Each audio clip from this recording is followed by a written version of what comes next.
வேதத்தை நம்ம திருப்புவோம். மத்தேயு எழுதின சுவிசேஷம் 22ஆம் அதிகாரம் 8 13 வரைக்கும் எல்லாரும் சேர்ந்து வாசிப்போமா? மத்தேயு 22ஆம் அதிகாரம் 8 13, புதிய ஏற்பாட்டில் 34வது பக்கம்.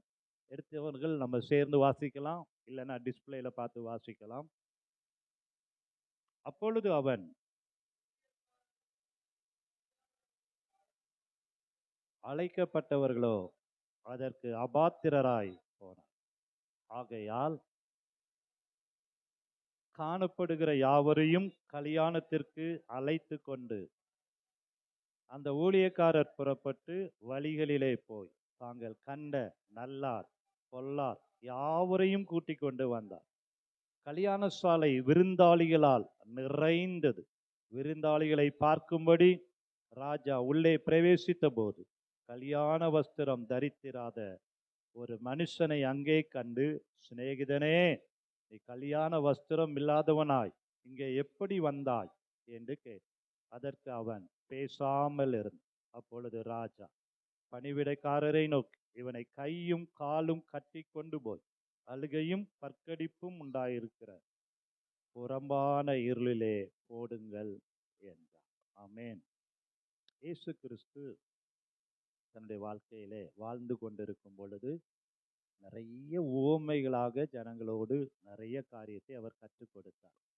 அதே போலதான் இந்த காரியத்தையும் ஒரு உவமையாக சொல்லுகிறார். எதற்கு ஒப்பனையாக? 22:1-2 நம்ம வாசித்தோமே என்றால், இயேசு மறுபடியும் அவர்களோடே உவமைகளாய் பேசி சொன்னது என்னவென்றால், பரலோக ராஜ்யம் தன் குமாரனுக்கு கல்யாணம் செய்த ஒரு ராஜாவுக்கு ஒப்பாயிருக்கிறது. ஆமென். அல்லேலூயா. அப்போ மணவாளனாகிய இயேசு கிறிஸ்துவுக்கு திருமணம்னு வச்சுக்கோங்களேன். நம்ம எல்லாரும் யாரு? மணவாட்டிகளாய் இருக்கிறோம். ஆமென். அதற்கு ஒப்பனையாகத்தான் ஆண்டவர் சொல்லுகிறார், பரலோக ராஜ்யம் தன் குமாரனுக்கு கல்யாணம் செய்கிற ஒரு ராஜாவுக்கு, ஒரு திருமண நிகழ்ச்சிக்கு எப்படி இருக்கிறதா? ஒப்பாய் இருக்கிறது. அப்போ ராஜா ஒரு திருமண நிகழ்ச்சியை, ஒரு திருமண புரோகிராமை ஏற்படுத்தி குறிப்பிட்ட நாளை குறிப்பிட்டு அநேகருக்கு இன்வைடேஷன், அழைப்பு கொடுத்தாலும், அழைக்கப்பட்டவர்கள் அநேகராய் இருந்தாலும் தெரிந்து கொள்ளப்பட்டவர்கள் சிலராய் இருக்கிறாங்க இல்லையா? நிறைய பேருக்கு நம்ம அழைப்பு கொடுக்கிறோம். ஆனா அழைக்கப்பட்டவர்கள் அநேகர் வந்து விடுறதில்லை. தெரிந்து கொள்ளப்பட்ட சிலர் தான். அது ஆலயமா இருக்கலாம், அது கல்யாணமா இருக்கலாம், எதுவா இருந்தாலும் தெரிந்து கொள்ளப்பட்ட சிலர் அதுல கலந்து கொள்ளுகிறோம். அப்படிதான் இந்த ராஜா எல்லாருக்கும் அழைப்பு கொடுக்கிறார். நிறைய பேர் சாக்கு போக்கு சொல்றாங்க, வரல.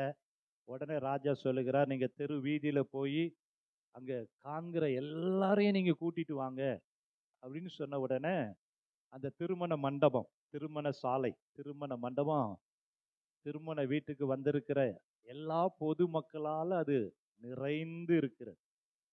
உடனே ராஜா இறங்கி ஒரு விசிட், நம்மளும் போவோம்ல திருமண வீட்டுல, திருமண சொந்தக்காரங்க பந்தங்கள் உறவுகளை விசிட் பண்ணுவதற்கு நம்ம என்ன பண்ணுவோம்? அப்படியே ஒரு ரவுண்டு போவோமா இல்லையா?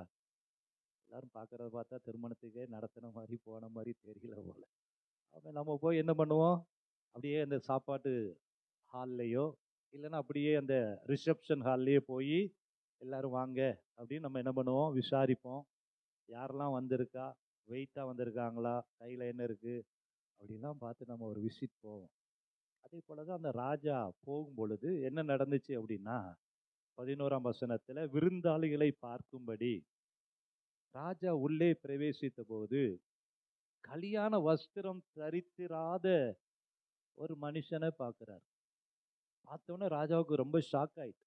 அவனை பார்த்து கேட்கிறாரு, சிநேகிதனே, நீ கல்யாண வஸ்திரம் இல்லாதவனா இங்கே எப்படி வந்தாய்? ஆமென். அப்போ ஒரு திருமண வீட்டுக்கு போகணும்னா உலக பிரகாரமாக அடுத்த வாரம் திருமணம்னு வைங்களேன், இந்த வாரமே நமக்கு அதுக்கு, அதுவும் உள் வீட்டு கல்யாணம்னா இந்த வாரமே என்ன ஆயிடுவோம்?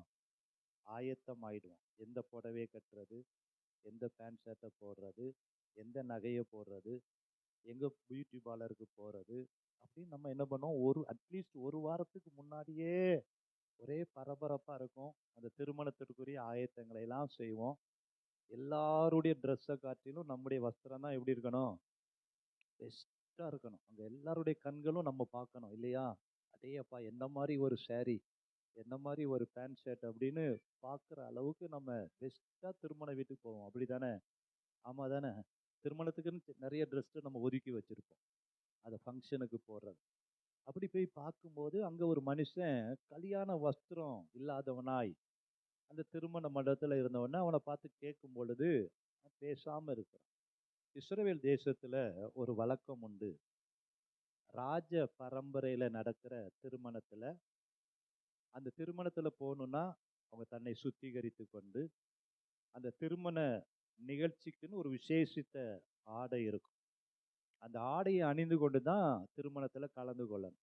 ஒரு அது ஏழையா இருந்தா, வசதி இல்லாதவர்களா இருந்தா, அந்த திருமண வீட்டுல எப்படி நம்ம போன உடனே என்ன கொடுப்பாங்க, ஒரு ட்ரிங்க்ஸ் கொடுக்குற மாதிரி அங்க ட்ரெஸ் இருக்கும்.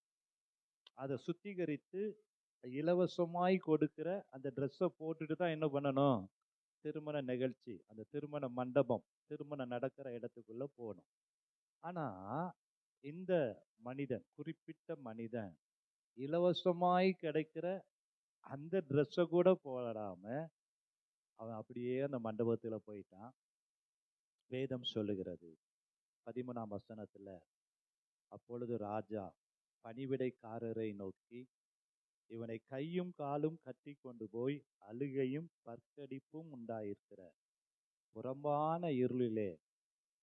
எதற்காக இந்த உவமையை ஆண்டவர் சொல்றாருன்னா, நம்ம பரலோக ராஜ்யத்திற்கு செல்வதற்கு, கர்த்தரை ஆராதிப்பதற்கு, ஆவிக்குரிய பிள்ளைகளுக்கு மணவாளனை சந்திப்பதற்கு என்று, மணவாளனோடு உறவாடுவதற்கு என்று, பரலோக ராஜ்யத்தை சுதந்திரிப்பதற்கு என்று குறிப்பிட்ட வஸ்திரங்களை உடுத்தி இருந்தால் மாத்திரமே பரலோகத்துல போக முடியும். ஆமென் சொல்லலாமா? பரலோகத்துக்கு எல்லாரும் பெற முடியாது. எப்படி அந்த திருமண வீட்டுல உள்ள போறதற்கு ஒரு வஸ்திரம் தேவையோ, அதே போல பரலோக ராஜ்யத்தை சுதந்திரிப்பதற்கு, அந்த நித்தியமான மணவாளனோடு மணவாட்டியாய் நாம் சஞ்சரிப்பதற்கு சில ஆவிக்குரிய வஸ்திரங்களை வேதம் குறிப்பிடுகிறது. யாத்திராகமம் 31:10-11 மோசேட்ட ஆண்டவர் சொல்றார், ஆசாரியர்கள் ஆசாரிய ஊழியம் செய்வதற்கு சில வஸ்திரங்களை இப்படி இருக்கணும் அப்படின்னு மோசேக்கு கர்த்தர் ஆசாரியருக்குரிய வஸ்திரத்தை கற்றுக் கொடுத்தார். இன்னும் நம்ம நீதிமொழிகளை நம்ம வாசித்து பார்த்த உபாகமம் 22:5 நம்ம வாசித்தோம் என்றால், ஆண்கள் உடைய பெண்கள் அணையக்கூடாது, பெண்கள் உடைய, அது போடுங்கம்மா.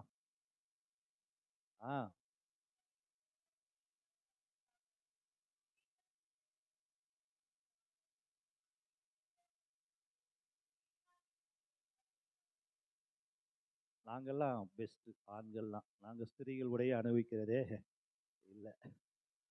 நம்ம அப்படி செய்கிறோமா? ஆண்கள் இங்கே இருக்கிற பாருங்களா, எல்லாம் நீட்டாக பேண்ட் ஷர்ட் போட்டு அழகா ஆண்களுக்கு ஒரு உடையை போட்டு நம்ம உட்கார்ந்து இருக்கிறோம்.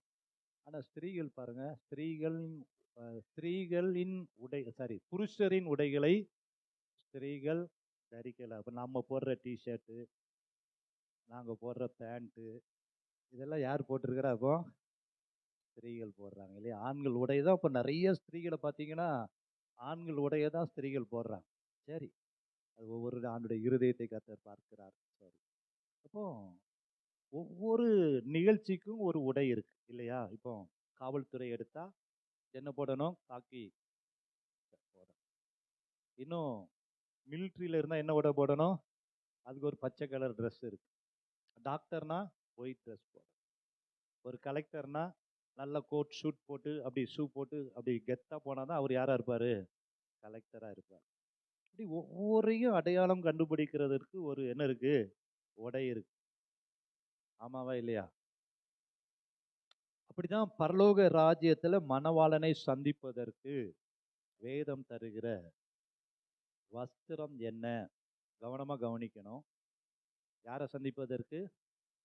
மணவாளனாகிய இயேசுவை நீங்க மனவாட்டியாய் அவரோடு சஞ்சரிக்கணும்னா, அவரோடு நீங்க உறவாடணும்னா, அவரோடு நீங்க இருக்கணும்னா, வேதம் தருகிற ஆவிக்குரிய வஸ்திரம் ரொம்ப முக்கியமான வஸ்திரத்தை உங்களுக்கு நான் வேதத்திலிருந்து சொல்றேன்.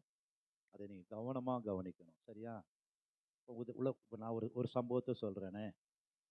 எனக்கு திருமணம் முன் குறிக்கப்பட்ட பொழுது நாங்க பொண்ணு வீட்டுல போய் எங்களுடைய உறவினரோடு பாஸ்தம்மாவை அப்போ பாஸ்தம்மா இல்லை, சாதாரண ஒரு பெண்ணை பார்க்க போனோம். போன உடனே என்னை கூட்டிட்டு அந்த திருமணம் நிச்சயம் ஆன உடனே என்னை கூட்டிட்டு போன நம்ம இங்க இருக்கிறாங்களா ரோஜியுடைய அக்கா தான் கூட்டிட்டு போனாங்க. வந்தவொடனே சொன்னாங்க, ஏன்பா திருமணம் நிச்சயமாயிட்டு முதலாவது நீ செய்கிற வேலை என்னன்னா, நான் பொண்ணுகிட்ட போய் கேட்டேன், ஏம்மா ப்ளவுஸ்லாம் நீ எங்கே தைக்கிற அப்படின்னு. நானே தச்சுக்குவேன்னு சொன்னாங்க. தயவுசெய்து தைக்க விட்டுறாத, அது அந்த ப்ளவுஸு பார்க்குற மாதிரியே இல்லை, பாட்டி போடுற மாதிரி போட்டிருக்கிறா அப்படின்னு அவங்க அந்த ஆலோசனையே சொன்னாங்க. உடனே நானும் அந்த புடவெல்லாம் எடுத்தோடனே கேட்டோம், ப்ளவுஸ் யார் தைப்பா? நானே தைச்சு, நீ தைக்க வேண்டாமா, அதை என்ன பண்ணிடு கொடுத்துரு. ஏற்கனவே பொண்ணை நான் சரியாக பார்க்கல. சரி, அந்த ப்ளவுஸை வாங்குறதுலையும் அதை போய் போட்டு பார்க்குறதுலையும் அப்படி ஒரு 2 சான்ஸ் கிடச்சி. அப்படி உலக பிரகாரமாக ஒரு மணமகனே தன்னுடைய மனைவி எப்படி இருக்கணும்னு விரும்புகிறாங்க இல்லையா? ஆமாவா இல்லையா? விரும்ப மாட்டீங்களா? பாருங்க, நம்ம தனபாக்கி ஆண்டி அவங்க 2 பேரும் மேட்சாக தான் வருவாங்க, எப்பவும் ஒன்று போல மேட்சாக வரும். அப்போ ஆண்டவரும் தன்னுடைய மனவாட்டி எப்படி இருக்கணும் அப்படின்னு ஆண்டவருக்கும் ஒரு விருப்பம் இருக்குமா இருக்காதா? டேனியல் பிரதர் எப்பவும் கம்யூனிஸ்ட் என் டார்லிங்ன்றாரு, மேஜர்ல இருந்து டார்லிங்ன்றாரு, அதுன்றாரு இதுன்றாரு. அதே அப்பா அவரு எப்படிதான் கவர்ந்து வச்சிருக்காங்கன்னு தெரியல அவரை. ஒவ்வொரு பிரசங்கத்திலையும் மனைவியை புகழாம அவர் இருக்கிறதே இல்லை. ஒவ்வொரு மெசேஜ்லையும் அப்படியே அப்படி இப்போலாம் சரி செய்தி. முதலாவது வஸ்திரம், என்ன வஸ்திரம் நமக்கு முக்கியமானது அப்படின்னு பார்த்தா, ஏசாயா 61ஆம் அதிகாரம் 10ஆம் வசனத்தை வாசிப்போம். ஏசாயா 61ஆம் அதிகாரம் 10ஆம் வசனம். முதல் வஸ்திரம் நான் கேட்பேன், என்ன வஸ்திரம் முதல் வஸ்திரம்லாம் கேட்பேன். அப்படி நான் போன வாரத்தில் டிசைட் பண்ணியிருக்கிறேன் ஒரு காரணத்தினால. ஆக இந்த பாயிண்டெல்லாம் நீங்கள் மறக்கக்கூடாதுங்கிறதுக்காக நான் ரிப்பீட் கேட்பேன். அதை நீங்கள் ஞாபகமாக வச்சுக்கணும் உங்கள் மனதில், அது அப்போ தான் ஏறும். முதல் வஸ்திரம் ஏசாயா 61ஆம் அதிகாரம் 10ஆம் வசனத்தை வாசிக்கும். ஆ ஆ ம் ம் ரெட்சிப்பின் வஸ்திரங்களை எனக்கு உடுத்தி. ஆமேன். முதலாவது வஸ்திரம் என்னன்னா ரெட்சிப்பின் வஸ்திரம். ஆமேன். அல்லேலூயா. ஒரு முதல் தகுதி மணவாளனை சந்திப்பதற்கு, இல்லைன்னா பரலோகத்தை சந்திப்பதற்கு, இயேசு கிறிஸ்துவை சந்திப்பதற்கு முதல் வஸ்திரம் என்ன வஸ்திரம் இருக்கணும்? ரெட்சிப்பு என்கிற வஸ்திரம் ஒரு மனிதனுக்கு தேவை. இந்த ரெட்சிப்பின் வஸ்திரத்தை சாதாரணமா கிடைப்பதில்லை. அதற்காக ஒருத்தர் கல்வாரி சிலுவையில தன்னையே விலைக்கிரயம் செலுத்தி விலையேறப்பட்ட இரத்தத்தை சிந்தி, யாரெல்லாம் தன் பாவங்களை அறிக்கையிட்டு மனஸ்தாபப்பட்டு அறிக்கையிடுவது மாத்திரமல்ல, அதையெல்லாம் யாரெல்லாம் விட்டு விடுகிறார்களோ அவர்களுக்கு கர்த்தர் கொடுக்கிற வஸ்திரம் தான் ரெட்சிப்பின் வஸ்திரம். 1 பேதுரு 1:18-19 சொல்லுகிறது, அழிவுள்ள வஸ்துக்களாகிய வெள்ளியினாலும் பொன்னினாலும் மீட்கப்படாமல் குற்றமில்லாத மாசற்ற ஆட்டுக்குட்டியாகிய கிறிஸ்துவின் விலையேறப்பட்ட இரத்தத்தினால் மீட்கப்பட்டீர்களே. ஆமேன். 1 யோவான் 7:9 சொல்லுகிறது, 1:7-9 சொல்லுகிறது, இயேசு கிறிஸ்துவின் ரத்தம் சகல பாவங்களையும் நீக்கி என்ன பண்ணுகிறதா? சுத்திகரிக்கிறது. நம்முடைய பாவங்களை எல்லாம் அறிக்கையிட்டால் பாவங்களை நமக்கு மன்னிக்க அவர் உண்மையும் நீதியும் உள்ளவராயிருக்கிறார்.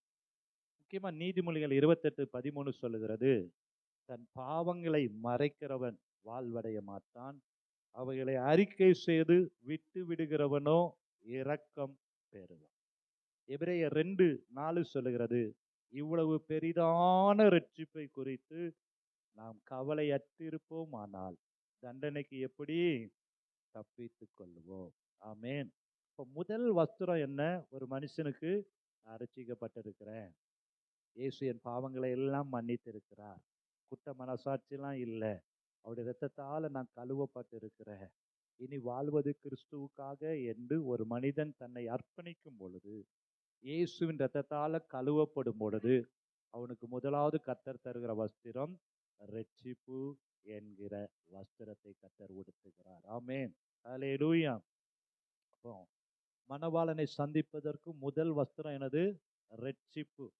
எத்தனை பேர் அந்த ரட்சிப்பின் வஸ்திரத்தை தரித்திருக்கிறீங்க? கர்த்தர் என்னை ரட்சித்திருக்கிறார். ஹல்லேலூயா.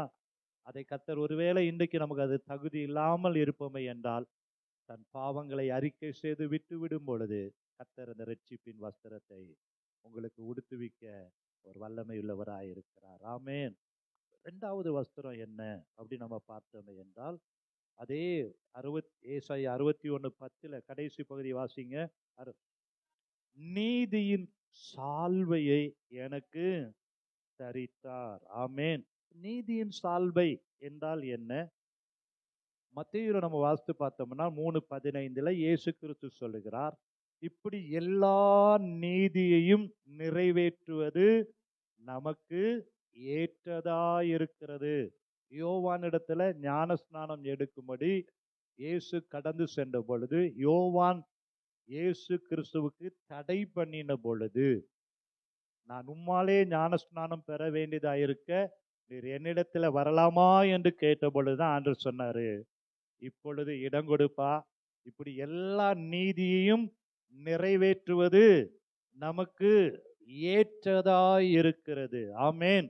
அல்லேலூயா. நீதினா கர்த்தர் பரலோக ராஜ்யத்திற்கு செல்வதற்கு வைத்திருக்கிற நீதி, அந்த ஒரு வழி. ஆமென். முதலாவது ரட்சிப்பின் வஸ்திரம் இருக்கணும். இரண்டாவது ஞானஸ்நானம் என்கிற நீதியை நாம் பெற்றிருக்க வேண்டும். அதற்கு நம்ம என்ன பண்ணியிருக்கணும்? கீழ்ப்படிந்து இருக்க வேண்டும். ஏனென்றால் யோவான் 3:5 சொல்லுகிறது, ஒருவன் ஜலத்தினாலும் ஆவியினாலும் பிறவாவிட்டால் தேவனுடைய ராஜ்யத்துல பிரவேசிக்கவே முடியாது. ஆமென். ஒருவன் ஜலத்தினாலும் ஆவியினாலும் பிறவாவிட்டால் நிச்சயமா தேவனுடைய ராஜ்யத்துல என்ன பண்ண முடியாது? பிரவேசிக்கவே முடியாது. ஹல்லேலூயா. இன்றைக்கு ஒருவேளை அந்த நீதியின் சால்வை என்கிற அந்த ஞானஸ்நானம் என்கிற வஸ்திரத்தை நீங்கள் உடுக்காமல் இருப்பீர்கள் என்றால், இன்றைக்கு நீங்கள் பரலோக ராஜ்யத்தை சுதந்திரிக்க வேண்டும் என்றால், ஜலத்தினாலும் ஆவியினாலும் நீங்கள் பிறவாவிட்டால் பரலோக ராஜ்யத்தை சுதந்திரிக்கவே முடியாது. ஆமென் சொல்லலாமா? ஹல்லேலூயா. ஹல்லேலூயா. என ரோமர் 6:4 சொல்லுகிறது, ஞான ஸ்நானத்தினாலே கிறிஸ்துவுடனே கூட நாம் அடக்கம் பண்ணப்படுகிறோம். ஆமென். எதற்காக ஞான ஸ்நானம்? நாம் கிறிஸ்துவோடு கூட, கிறிஸ்து எப்படி அடக்கம் பண்ணப்பட்டாரோ, என்னுடைய பழைய மனுஷனை கிறிஸ்துவோடு கூட நான் என்ன பண்றேன்? அடக்கம் பண்ணுகிறேன். இனி நான் அல்ல, கிறிஸ்துவே என்னில் என்ன பண்ணுகிறாரு? ஜீவிக்கிறார். ஹல்லேலூயா. ஒருவேளை இன்றைக்கு பிதா குமாரன் பரிசுத்த ஆவியின் நாமத்தினாலே மூழ்கி ஞானஸ்நானம் எடுக்காமல் அந்த நீதியின் சால்வையை நீங்கள் தரிக்காமல் இருப்பீர்கள் என்றால், இன்றைக்கு உங்களை அர்ப்பணிங்க. ஹல்லேலூயா. மணவாளனை சந்திப்பதற்கு என்ன தேவை? நீதியின் சால்வையாகிய மூழ்கி பிதா குமாரன் பரிசுத்த ஆவியின் நாமத்தினால என்ன பண்ணணும்?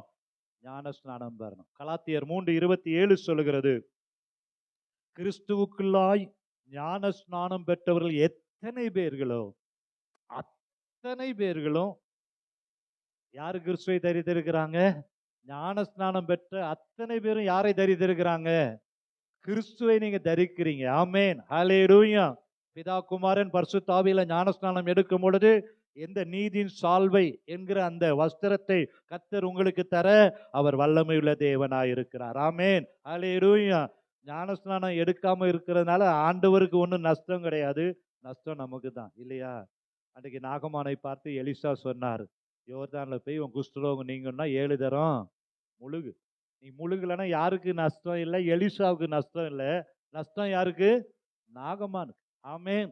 அவன் கூட இருந்தவரெல்லாம் அவனை போய் 7 தரம் முழுகுங்கன்னு சொன்ன பொழுது அவனுடைய பாவ குஷ்டம் எல்லாம் மாறி சிறுபிள்ளையை போல் அவன் மாறிட்டான். ஆமென். அதே போலதான் எத்தியோப்பிய ஸ்திரீ ஒரு மந்திரியை பிலிப்பு சந்தித்த பொழுது, சுவிசேஷத்தை சொன்ன பொழுது, அங்க தண்ணீரை பார்த்த உடனே அந்த சத்தியத்தை கீழ்ப்படிந்து அவன் ஞானஸ்நானம் எடுத்து சந்தோஷமாய் கடந்து சென்றான். ஆமென். அல்லேலூயா. இன்னைக்கு உங்களை ஞானஸ்நானத்துக்கு நீங்கள் அர்ப்பணிக்கும் பொழுது கர்த்தருடைய நீதியை நிறைவேற்றுவீங்க. நீதி என்கிற சால்வை கர்த்தர் உங்களுக்கு தருகிறார். ஆமென். முதலாவது என்னது? ரட்சிப்பு என்கிற வஸ்திரம். இரண்டாவது நீதியின் சால்வைனா என்ன? ஞான ஸ்நானம் என்கிற நீதியை நிறைவேற்றணும். ஆமென். சகரியா எலிசபெத்து தேவனுக்கு முன்பதாக நீதியுள்ளவர்களாய் இருந்தார்கள் என்று லூக்கா 1:6 சொல்லுகிறது. அப்ப ஆண்டவர் பரலோகத்திற்கு போறதுக்கு என்னென்ன அங்க அங்க கட்டளையை வைத்திருக்கிறாரோ அந்த கட்டளைகளை எல்லாம் நிறைவேற்றுவது என்னதா இருக்கிறது? நீதியின் சால்வையா இருக்கு. முதலாவது ரட்சிப்பு என்கிற சால்வை, ரட்சிப்பின் வஸ்திரம்.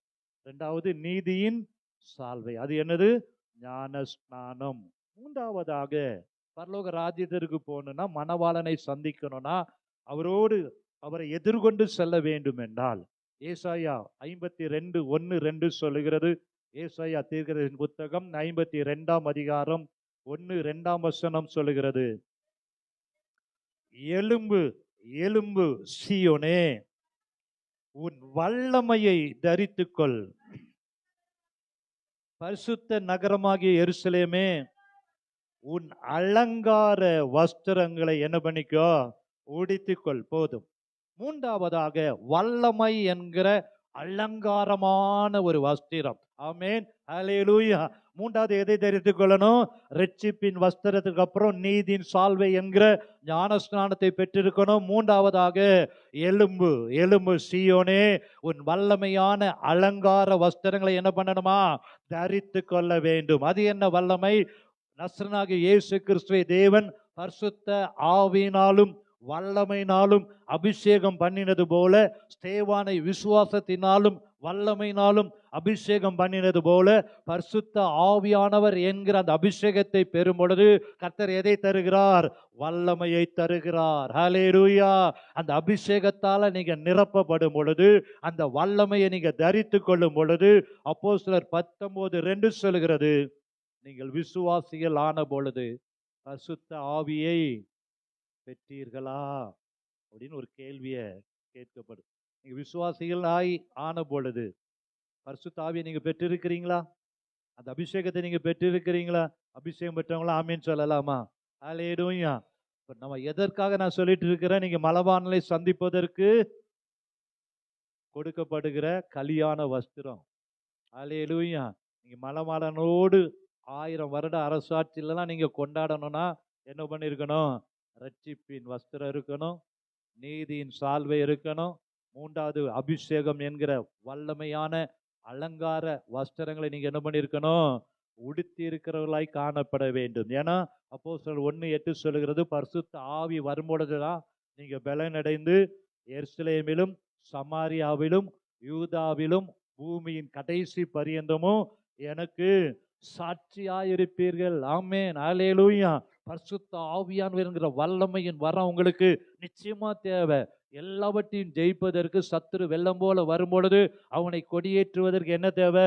பரிசுத்த ஆவியானவருக்கு அந்த வல்லமை தேவை. கர்த்தருக்காக நீங்க எழும்பணும் என்றால் ஆவியானுடைய வல்லமை தேவை. ஹல்லேலூயா. அந்த ஆவியானுடைய அபிஷேகம் இருந்தாதான் நீங்க என்ன பண்ண முடியும்? எழும்பி பிரகாசிக்க முடியும். கர்த்தருக்காக பெரிய காரியங்களை செய்ய முடியும். ஆமென். ஹல்லேலூயா. ஹல்லேலூயா. ஒரு கார் ரேஸ் நடத்தினாங்க. கார் ரேஸ் நடத்தும் பொழுது ஒரு காரு ரொம்ப ஆச்சரியமா மற்ற எல்லா காரை காட்டிலும் அது சும்மா பிச்சுக்கிட்டு அது பாட்டுக்கு போகுது. அது ரோட்ல ஓடுற மாதிரி இல்ல. அவ்வளோ ஃபாஸ்டா போய் அது வெளியே தோட்டெல்லாம் டுபாக்கூர் மாதிரி இருந்துச்சு. ஆனா மற்ற கார்லாம் பலபலன்னு இருக்கு. வெளியே எப்படி இருக்கு அந்த காரை பார்த்தா? அது போட்டிக்கு வந்த மாதிரியே இல்லை. ஆனா அந்த கார் தான் ஃபர்ஸ்ட் பிரைஸ் வாங்குது. உடனே அந்த போட்டியாளர்களுக்கெல்லாம் ஒரு பெரிய சந்தேகம் வந்துட்டு, என்னடா இது வெளியே பார்த்தா இது காயலாங்கடையில போடுற மாதிரி இருக்கு, ஆனா அதுதான் என்ன பண்ணுச்சு, முதல் பரிசை தட்டிட்டு வந்துச்சேன்னு பார்த்து அந்த காரை அக்கு வேற ஆணி வேற பிரிச்சு என்னதான் அதுல இருக்குன்னு பார்த்தா அதுல பிளைட்டு இன்ஜினை மாட்டி வச்சிருந்துருக்கிறான். அது சும்மா பிச்சுக்கிட்டு ஓடுது. அதே போலதான் நீங்க கர்த்தருக்காக எழும்பணும்னா ஆவியானவருடைய அந்த அபிஷேகம், இந்த வல்லமை இருந்தாதான் கர்த்தருக்காக எழும்ப முடியும்.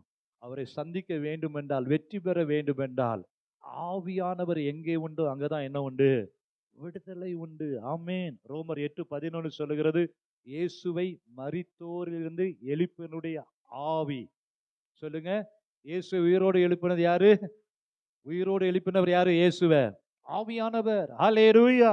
இயேசு கிறிஸ்து பரலோகத்திலிருந்து இறங்கி வான மண்டலத்துல வரும்பொழுது அவரை நீங்க சந்தித்து மேல பறந்து போகணும்னா உங்களுக்கு என்ன வேணும்? பரிசுத்த ஆவியானவர் என்கிற வல்லம் வேணும். பிளைட் எப்படி டேக் ஆஃப் ஆகுதோ அதே போல அந்த வல்லமை இருந்தாதான் உங்களால இயேசுவை வான மண்டலத்துல சந்தித்து, ஆமென் கர்த்தராக இயேசுவே வாரும் என்று அவரை சந்திக்க முடியும்.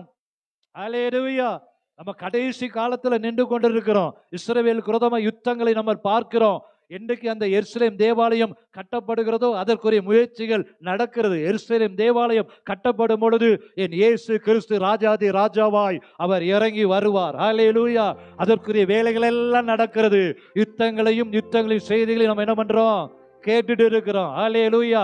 இஸ்ரவேலுக்கு விரோதமாக பல அரபு தேசங்கள் எழுந்து நிற்பதை பார்க்கிறோம். அந்த இஸ்ரவேல் தேசத்துல அந்த இப்பொழுது இருக்கிற அந்த இடத்துல எருசலேம் தேவாலயம் கட்டப்பட்ட இடத்துல நிச்சயமாகவே தேவாலயம் கட்டப்படும். அன்றைக்கு என் இயேசு கிறிஸ்து வருவார். ஹல்லேலூயா. ஆகவே நம்ம எப்படி இருக்கணும்? ஆவியில அனலா இருக்கணும். வல்லமை என்கிற அலங்கார வஸ்திரம் இருந்தால் மாத்திரமே இயேசுவை சந்திக்க முடியும். பலத்தினாலும் அல்ல, நம்முடைய பராக்கிரமத்தினாலும் அல்ல, கர்த்தருடைய ஆவியினாலதான். ஹல்லேலூயா. எத்தனை பேர் முதலாவது விரும்புறீங்க மணவாளனை சந்திக்க? அந்த மணவாளனோடு நான் இருக்கணும்னு விரும்புறவங்க தான் இந்த நான் சொல்ற காரியத்தெல்லாம் நீங்க கடைபிடிக்க முடியும். ஹல்லேலூயா. இந்த இக்காலத்து பாடுகள்லாம் சீக்கிரம் முடிஞ்சிடும். நமக்கு ஒரு நிரந்தரமான வாழ்க்கை எங்க இருக்கு? பரலோகத்தில் இருக்கு. அங்க வாழணும்னா ரட்சிப்பின் வஸ்திரம் தேவை, நீதியின் சால்வை என்கிற ஞானஸ்நானம் தேவை, வல்லமை என்கிற அபிஷேகம் தேவை. ஹல்லேலூயா. ஹல்லேலூயா. இந்த அலங்கார வஸ்திரங்களை உடித்துக் கொள்ளும் பொழுது, ஆமேன். பாருங்களேன், எசேக்கியேல் 37ஆம் அதிகாரத்தை நம்ம திருப்பணும்னா அங்க எழுதப்பட்டிருக்கிற எசேக்கியேல் 37ஆம் அதிகாரம் 8 முதல் 10 வரை வசனங்களை, எசேக்கியேல் 37. இதோ நான் பார்த்து கொண்டிருக்கையில் எல்லா நரம்புகள் மாம்சம் எல்லாம் உண்டாயிட்டு,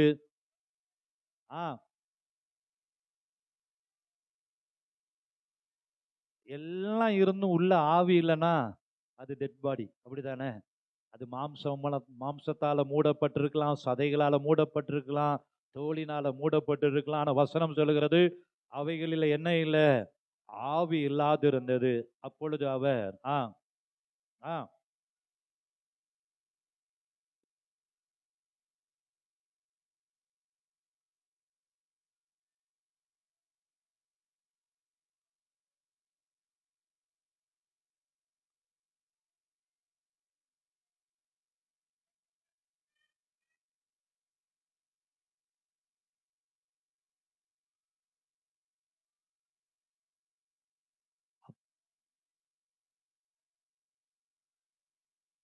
நல்லா கவனிங்க. அப்பொழுது ஆவி அவர்களுக்குள்ள பிரவேசித்தபடினால அவர்கள் உயிரடைந்து காலுண்டி மகா பெரிய சேனையாய் நின்றார்கள். ஆமென். அல்லேலூயா. இந்த ஆவியானவர் என்கிற வல்லமையை தரித்துக் கொள்ளும் பொழுது நீங்கள் எப்பொழுதும் அவரை சந்திக்க ஆயத்தமாக இருப்பீங்க. ஆமென். கர்த்தராகிய இயேசுவே வாரும் என்று எலும்பு எலும்பு சீயோனே உன் வல்லமையை தரித்துக்கொள். ஆமென். அப்போ மூன்றாவதாக வல்லமையின் வஸ்திரம், பரிசுத்த ஆவியானவராகிய அந்த அலங்கார வஸ்திரங்களை தரித்துக் கொள்ளும் பொழுது நீங்க மணவாளனுக்கு ஏற்ற மணவாட்டியாய் மாறுறீங்க. நாலாவதாக ஏசாயா 61:3 சொல்லுகிறது. ஏசாயா 61ஆம் அதிகாரம் 3ஆம் வசனத்துல,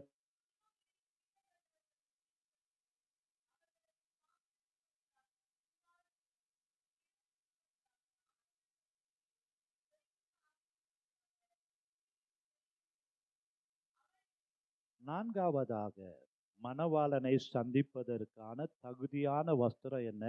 துதியின் உடை. ஆமென். அல்லேலூயா.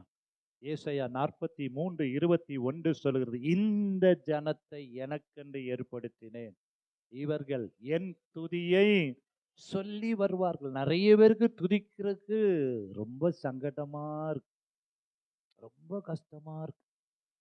ஆமேன், ஆமேன் சொல்லுங்களேன். ஸ்தோத்திரம் சொல்லணும்னா அவங்க வாயை திறக்கவே சங்கடப்படுறாங்க. ஆண்டவர் எதற்கு நம்மளை ஏற்படுத்தி இருக்கிறார்? இந்த ஜனத்தை எனக்கென்று ஏற்படுத்தினேன், இவர்கள் என் துதியை சொல்லி வருவார்கள். ஆமேன், ஹல்லேலூயா. பாருங்களேன், பரலோகத்துல கேருபீன்கள் சேராபீன்களுக்கெல்லாம் என்ன வேலை? கர்த்தர் நல்லவர், அவர் கிருபை என்றும் உள்ளது என்று அவங்களை துதித்துட்டே இருக்கணும். அதுதான் பரலோகத்துல அவங்களுடைய வேலை. நம்மளையும் கர்த்தர் எதற்காக ஏற்படுத்தி இருக்கிறாரு? அவரை துதிக்க. இங்க மாத்திரம் இல்ல, பரலோகத்திலையும் போய் நம்ம என்ன பண்ணிட்டு இருக்க போறோம்? அவரை துதிக்க தான் கர்த்தர் ஏற்படுத்தி வைத்திருக்கிறார். இங்கேயே நீங்க ட்ரைனிங் எடுக்கலன்னா பரலோகத்துல போய் ஆண்டவர் ரிஜெக்ட் பண்ணிடுவார். இன்டர்வியூ வச்சா 4வது தகுதி என்ன இருக்கணும்? ஒரு கம்பெனியில வேலைக்கு ஆள் எடுத்தா ஒரு 7-8 காரியத்தை அவன் பார்ப்பான் இல்லையா? படிப்பு, அவன் எப்படி பேசுறான், அவனுடைய முகபாவனை, அவனுடைய ட்ரெஸ்ஸு. ஆமாவா இல்லையா? ஒரு கம்பெனியில வேலைக்கு எடுத்தா அவன் போட்டிருக்கிற ட்ரெஸ்ஸை பார்ப்பான், அவனுடைய அப்பீரன்ஸை பார்ப்பான், அவனுடைய தோட்டத்தை பார்ப்பான், 4 கேள்விக்கு நச்சுன்னு பதில் சொல்றானான்னு பார்க்கணும். அங்க போய் நின்று அப்படியே நின்று அவனெல்லாம் எடுக்க மாட்டான் இல்லையா? அதே போல பரலோகத்துல ஒரு தகுதி என்ன இருக்கணும் உங்களுக்கு? துதியின் உடை, கர்த்தரை துதிக்கிற துதி. தாவீது சொல்கிறார், கர்த்தரை நான் எக்காலத்திலும் ஸ்தோத்தரிப்பேன், அவரை துதிக்கிற துதி எப்பொழுது என் ஆவியில் இருக்கும். சங்கீதம் 34:1 அதைத்தான் சொல்லுது. பாருங்களேன், ரோமர் 1:21 போடுங்க, எல்லாரும் அதை கவனிங்க. ரோமருக்கு எழுதின நிருபம் 1ஆம் அதிகாரம் 21ஆம் வசனத்துல அங்க எழுதப்பட்டிருக்கிறது, என இஸ்ரவேல் ஜனங்கள் அநேகர் கர்த்தரிடத்துல நன்மைகளை பெற்றிருந்தும் தேவனை துதிக்காமல் முறுமுறுத்தபடினால பாலும் தேனும் ஒரு தேசத்துக்கு அவங்களால பிரவேசிக்க முடியல. ஹல்லேலூயா. அப்ப இதை எப்படி கர்த்தரை துதிப்பது என்று நீங்க கேட்டீங்கன்னா, கர்த்தர் உங்களுக்கு நிறைய நன்மைகளை செய்திருக்கிறார். ஒவ்வொரு நாளும் நீங்க ஜீவனோடு இருப்பதே கிருபை. ஆகவே ஒவ்வொரு நாளும் காலையில், ஆண்டவரே இரவெல்லாம் எங்களை பாதுகாத்தீங்க, இன்றைக்கு ஜீவனோடு இருப்பது உங்களுடைய கிருபை, நான் நிர்மூலமாகாது இருப்பது உமக்கு ஸ்தோத்திரம், இது கர்த்தர் உண்டு பண்ணினால் இதில் நான் மகிழ்ந்து களி கூறுவேன் என்று சொல்லி ஒவ்வொரு நாளுக்காக நீங்க ஸ்தோத்திரம் பண்ணலாம். மாத்திரமல்ல, கர்த்தர் உங்களுக்கு செய்த நன்மைகளுக்காக ஸ்தோத்திரம் பண்ணலாம், கர்த்தர் செய்த அற்புதங்களுக்காக ஸ்தோத்திரம் பண்ணலாம், கர்த்தருடைய வாழ்க்கையில கொடுத்த வாக்குத்தத்தங்களுக்காக ஸ்தோத்திரம் பண்ணலாம். ஸ்தோத்திரம் சொல்வதற்கு நிறைய காரியம் இருக்கு. ஹல்லேலூயா. ஸ்தோத்திரம் சொல்ல சொல்ல கிருபை பெருகிட்டே இருக்கும். நிறைய பேருக்கு அந்த ரகசியம் தெரியவே இல்லை. எவ்வளவு தூரம் துதிக்கிறீங்களோ, ஸ்தோத்தரிக்கிறீங்களோ, கர்த்தர் நல்லவர், அவர் கிருபை என்றும் உள்ளது என்று சொல்றீங்களோ, சாலமோன் தேவாலயத்தில் மகிமை இறங்கி வந்தது போல நீங்கள் கர்த்தர் நல்லவர், அவர் கிருபை என்றும் உள்ளது என்று சொல்ல சொல்ல கர்த்தருடைய மகிமை உங்கள் வீட்டை நிரப்பும், ஆலயத்தை நிரப்பும். ஹல்லேலூயா. அவரை துதித்து ஆர்ப்பரிக்க ஆர்ப்பரிக்க எரிகோ கோட்டை விழ வேண்டும் என்றால் கர்த்தரை துதிக்கணும். ஹல்லேலூயா. மீனின் வயிற்றில் போல சிறையிருப்ப இருக்கிறீர்களா? கர்த்தரை துதிக்கும் பொழுது மீனின் வயிற்றிலிருந்து கர்த்தர் வெளியே கொண்டு வருவார். எங்கே துதி உண்டோ அங்கே எரிகை கோட்டை விழும், எங்கே துதி உண்டோ அங்கே சிறையிருப்புகளை மாறும். துதிக்கிற இடத்துல கதவுகள் திறக்கும், சங்கிலிகள் தெறிப்புண்டு போகும். நிறைய பேர் துதிங்கிற ரகசியத்தை அறியவே முடியல. நீங்க பரலோகத்திற்கு போக வேண்டும் என்றால், மணவாளனை சந்திக்க வேண்டும் என்றால், துதியின் உடை உங்களுக்கு நிச்சயமா தேவை. ஹல்லேலூயா, ஹல்லேலூயா. ஆகவேதான் ரோமர் 1:21 சொல்லுகிறது, அவர்கள் தேவனை அறிந்தும் அவரை தேவன் என்று மகிமைப்படுத்தாமலும் ஸ்தோத்தரியாமலும் இருந்து தங்கள் சிந்தனைகளினாலே என்ன பண்ணாங்களா? வீணரானார்கள். உணர்வில்லாத அவருடைய இருதயம் இருளடைந்தது. ஹல்லேலூயா. கர்த்தரை துதிப்பதற்கு வெட்கப்படவே கூடாது. ஒரு காலத்துல நம்ம பழைய பாரம்பரிய சபையில சிஎஸ்சில இருந்தோம். இன்றைக்கு சிஎஸ்சி சபை நம்மை காட்டிலும் நல்லா துதித்து ஆராதிக்கிறது. ஹல்லேலூயா. இன்றைக்கு காலங்கள் மாறிவிட்டது. கர்த்தரை அறிகிற அறிவு எல்லாருக்கும் கர்த்தர் கொடுத்திருக்கிறார்.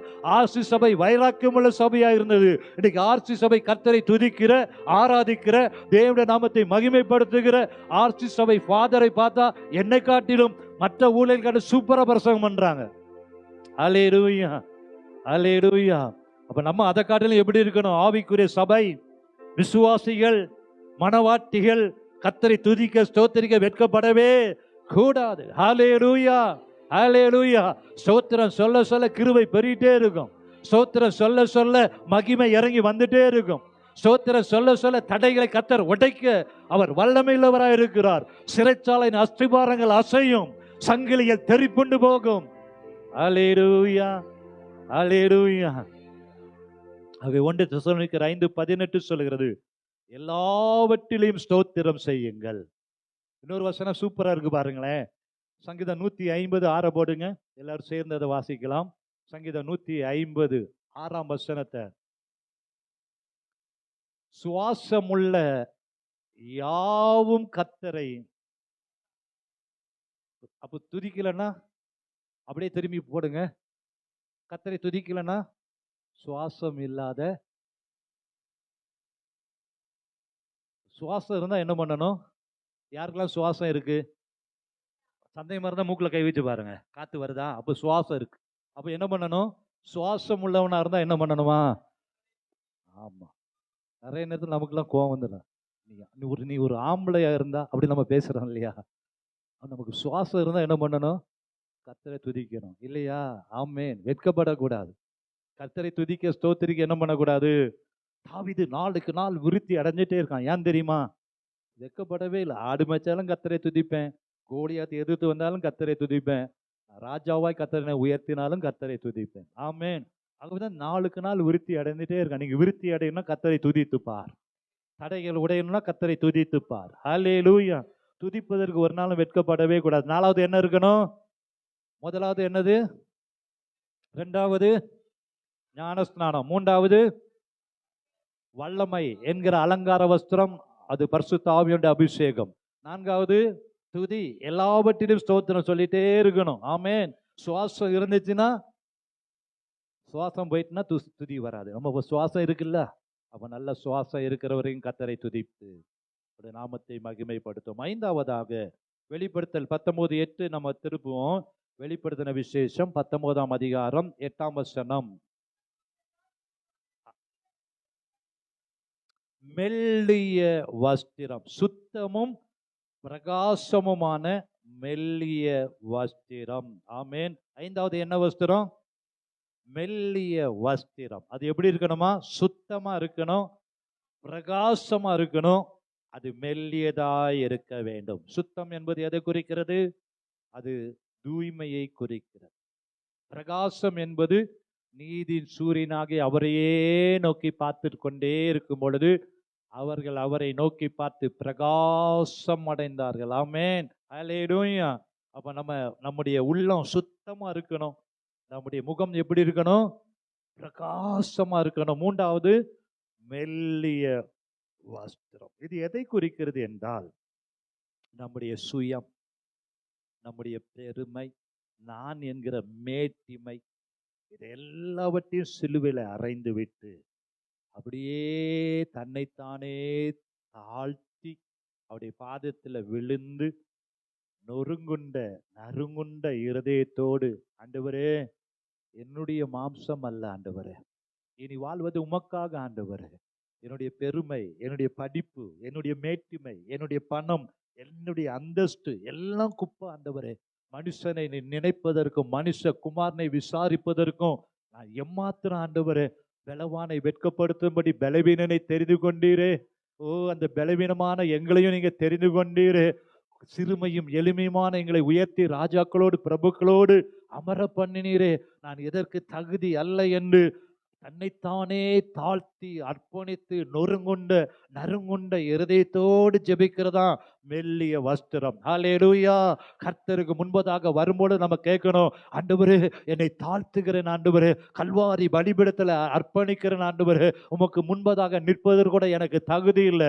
தகுதி இல்லாத என்னை தகுதிப்படுத்தி பலவீனத்தெல்லாம் உடைய கிருபையை தந்து இம்மட்டும் என்னை நடத்தினீரே என்று தாழ்த்தி ஜெபிக்க அவருடைய பாதத்தில் விழுந்து ஜெபிக்க தன்னைத்தான் தாழ்த்துகிறவன் எவனோ அவனை கர்த்தர் உயர்த்த வல்லமையுள்ள தேவனாயிருக்கிறார். அதுதான் மெல்லிய வஸ்திரத்திற்கு அடையாளமாயிருக்கிறது. அன்றைக்கு நினிவே ஜனங்களை அழிக்க ஆண்டவர் சித்தம் கொண்ட பொழுது அங்க இருக்கிற ஜனங்கள் எல்லாம் ரெட்டு உடுத்தி கொண்டு சாம்பலில உட்கார்ந்து தன்னை தாழ்த்தின பொழுது கர்த்தர் தீர்ப்பையே மாற்றினார். ஹல்லேலூயா.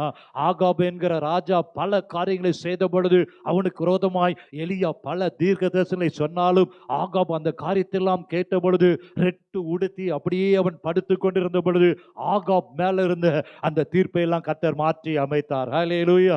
அதே போல கர்த்தருக்கு முன்பதாக தாழ்த்த தாழ்த்த மெல்லிய வஸ்திரத்தை உடுத்தி கொண்டது போல என்னை தாழ்த்துகிற ஆண்டவரே, இனி நான் அல்ல, எனக்குள் வாழ்வது நீங்க தான் என்று நம்மை அர்ப்பணிக்க அர்ப்பணிக்க யாரெல்லாம் ஆண்டுடைய பாதத்துல தாழ்த்துகிறோமோ அவங்களை எல்லாம் கர்த்தர் உயர்த்துகிறார். சுத்தமும் பிரகாசமான மெல்லிய வஸ்திரம் தாழ்மையை குறிக்கிறது. கர்த்தருக்கு முன்பதாக நான் ஒன்றுமே இல்லை, அந்த சர்வ வல்லவருக்கு முன்பதாக நான் ஒன்றுமே இல்லை. 100க்கு 100 என்னை தாழ்த்துகிறேனப்பா. தகுதி இல்லாத என்னை ரட்சித்தீங்க, தகுதி இல்லாத எனக்கு கிருபையை தந்தீங்க என்று நீங்க எவ்வளவு தூரம் நீங்க தாழ்த்துறீங்களோ அவ்வளவு தூரம் மணவாளன் உங்களை பார்த்து என் மணவாளியே என்று அழைக்க அவர் வல்லமையுள்ள தேவனாயிருக்கிறார். ஆமென். 5வதாக மெல்லிய வஸ்திரம் எதை குறிக்கிறது? தாழ்மையான ஜெபம், தாழ்த்தி ஜெபிக்கிற ஜெபம். ஆமென். தன்னைத்தானே தாழ்த்தி தாழ்த்தி அவருடைய பாதத்துல நம்ம விழுந்து கிடக்கும் பொழுது கர்த்தர் அதுல பிரியப்படுகிற தேவனாயிருக்கிறார். ஆமென். 6வதாக சங்கீதம் 45ஆம் அதிகாரம் 13ஆம் வசனம். சங்கீதம் 45:13 வாசிக்கலாம். ராஜகுமாரத்தி உள்ளாக பூரண மகிமை உள்ளவள், அவருடைய உடை எப்படி இருக்கணும்? ஒரு சரிகையா இருக்கிறது. ஆமென். ஹல்லேலூயா. நம்ம ஒரு திருமணத்துக்குன்னு ஒரு புடவை வாங்க போனோம்னா எந்த கடையில ஒரிஜினல் பட்டு கிடைக்கும் அப்படின்னா நம்ம தேடி போய் அது எப்படி இருக்கணும்? ஜரிகைலாம் நல்ல பெருசா இருக்கணும். அப்பதான் அந்த நம்முடைய ஸ்டேட்டஸ் இல்லையா? அது என்ன ஜரிகையா இருக்கணும்? காஞ்சிபுரம் ஒரிஜினல் ஜரிகையா பார்த்து தேடி தேடி நம்ம வாங்குவோம். அப்படித்தானே? ஆமாவா இல்லையா?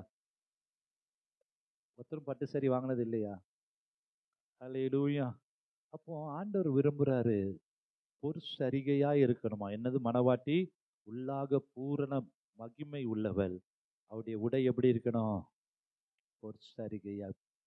பொற்சரிகை என்பது பொன்னை குறிக்கிறது. இந்த பொன் எதற்கு ஒப்பிடப்பட்டிருக்கிறது? 1 பேதுரு 1:7 நம்ம வாசித்து பார்த்தோமே என்றால், 1 பேதுரு 1ஆம் அதிகாரம் 7ஆம் வசனம். அழிந்து போகிற பொன் அக்கினினாலே சோதிக்கப்படும், அதை பார்க்கிலும் அதிக விலையேற பெற்றதாயிருக்கிற உங்கள் விசுவாசம் சோதிக்கப்படும். ஆமென். ஹல்லேலூயா. அப்போ பொற்சரிகை, பொன் சரிகை. பொன் எதை குறிக்கிறது? விசுவாசத்தை குறிக்கிறது. ஹல்லேலூயா. அழிந்து போகிற பொன் அக்கினினாலே சோதிக்கப்படுவது போல கர்த்தர் என்ன பண்ணுவாராம்? அதிக விலையேற பெற்றதா இருக்கிற உங்கள் விசுவாசத்தை கர்த்தர் என்ன பண்ணுவாரு? சோதிப்பார். அந்த சோதனையில நீங்கள் ஜெயத்தை பெறும் பொழுது பரலோக ராஜ்யத்துக்கு நீங்க எதா மாறுறீங்க? தகுதியா மாறுறீங்க. ஆமென். அப்படிதான் ஆபிரகாமுடைய விசுவாசத்தை கர்த்தர் சோதித்தார். ஆமென். விசுவாசத்தின் தகப்பனா இருக்கிறான் என்பா, நீ விசுவாசத்தின் தகப்பனா இருக்கிற உன் விசுவாசத்தின் எல்லையை நான் சோதிக்கணும் என்று சொல்லி ஆபிரகாமிடத்தில் ஆண்டவர் சொன்னாரு, உன் குமாரனை பலியிடு, தகன பலியா, உன் ஏகபுத்திரன் ஏக குமாரனாக ஈசாக்கை என்ன பண்ணு? தகன பலியாக மோரியா மலையில பலியிடு என்று சொன்ன பொழுது ஆபிரகாமின் விசுவாசம் சோதிக்கப்பட்டது. ஆனா ஆபிரகாம் ஒன்னை அறிந்திருந்தாரு, என் குமாரனாக ஈசாக்கு மரித்தாலும் அவனை உயிரோடு எழுப்ப அவர் வல்லமையுள்ள தேவனாய் இருக்கிறார். ஹல்லேலூயா. அந்த ஆபிரகாம் அந்த விசுவாச சோதனையில வெற்றி பெற்ற பொழுது கர்த்தர் ஆபிரகாமையும் ஈசாக்கையும் கர்த்தர் ஆசீர்வதித்து வானத்து நட்சத்திரங்களைப் போல, கடற்கரை மணலைப் போல, பூமியின் தூளை போல அவங்களை பெருகவே பெருக பண்ணினார். ஹல்லேலூயா. யோபு 23:10 யோபு சொல்லுகிறார், அவர் என்னை சோதித்த பின் நான் பொன்னாக விளங்குவேன். யோபுனுடைய விசுவாசத்தை கர்த்தர் சோதித்தார். அந்த சோதனை மத்தியிலும் யோபு சொல்லுகிறார், என் மீட்பர் அவர் உயிரோடு இருக்கிறார், அவர் என்னை சோதித்த பின்னாடி நான் என்ன பண்ணுவேன்? பொன்னாக விளங்குவேன். ஹல்லேலூயா. அவர் என்னை கொண்டு போட்டாலும் அவர் மேல நம்பிக்கையா இருப்பேன். யோபுவின் பொறுமையை குறித்து நம்ம எபிரேயர் 11:6 சொல்லுகிறது, விசுவாசம் இல்லாமல் தேவனுக்கு பிரியமாய் இருப்பது கூடாத காரியம். 6வது பொன் சரிகை எதை குறிக்கிறது?